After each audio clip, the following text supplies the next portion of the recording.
Hello दोस्तों, आपका स्वागत है मेरे YouTube चैनल हिंदी कहानियाँ में। आज मैं आपके लिए एक नई कहानी लेकर आई हूँ, गरीब मजदूर की सीख। बहुत समय पहले की बात है। भारत के पूर्वी छोर पर एक किसान रहता था। उसे अपने खेत में काम करने वालों की बड़ी जरूरत रहती थी, लेकिन ऐसी खतरनाक जगह जहाँ आए दिन आंधी तूफान आते रहते हो, कोई काम करने को तैयार नहीं होता था। किसान ने एक दिन शहर के अखबार में इश्तिहार दिया कि उसे खेत में काम करने वाले एक मजदूर की जरूरत है। किसान से मिलने कई लोग आए, लेकिन जो भी उस जगह के बारे में सुनता वो काम करने से मना कर देता।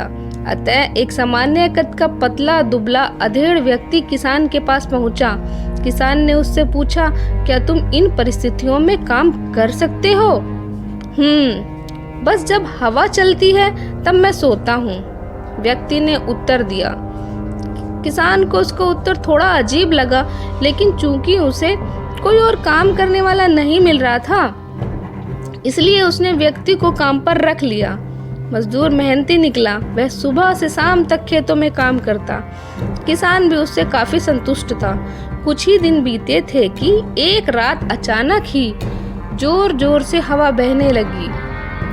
किसान अपने अनुभव से समझ गया कि अब तूफान आने वाला है। वह तेजी से उठा, हाथ में लालटेन ली और मजदूर के झोपड़े की तरफ दौड़ा।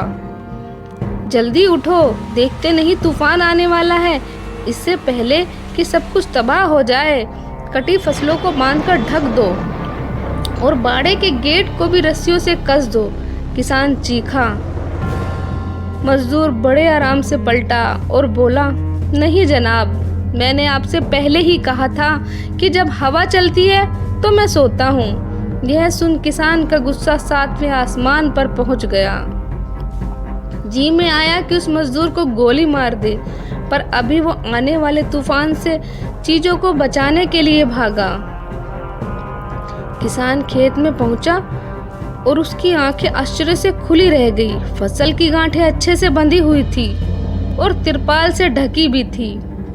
उसके गाय बैल सुरक्षित बंधे हुए थे और मुर्गियां भी अपने दड़बों में थी। बाड़े का दरवाजा भी मजबूती से बंधा हुआ था। सारी चीजें बिल्कुल व्यवस्थित थी।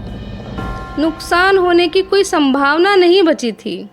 किसान अब मजदूर की ये बात कि जब हवा चलती है तब मैं सोता हूँ समझ चुका था, और अब वो भी चैन से सो सकता था। मित्रों, हमारी जिंदगी में भी कुछ ऐसे तूफान आने तय है। जरूरत इस बात की है कि हम उस मजदूर की तरह पहले से तैयारी करके रखें, ताकि मुसीबत आने पर हम भी चैन से सो सके। जैसे कि यदि कोई विद्यार्थी शुरू से पढ़ाई करे तो परीक्षा के समय वह आराम से रह सकता है। हर महीने बचत करने वाला व्यक्ति पैसे की जरूरत पड़ने पर निश्चिंत रह सकता है, इत्यादि। तो चलिए हम भी कुछ ऐसा करें कि कह सके, जब हवा चलती है तो मैं सोता हूँ। दोस्तों, ऐसी ही रोचक कहानियों के लिए हमारे YouTube चैनल हिंदी कहानियाँ को सब्सक्राइब करें। And don't forget to like and share to motivate us. Thank you.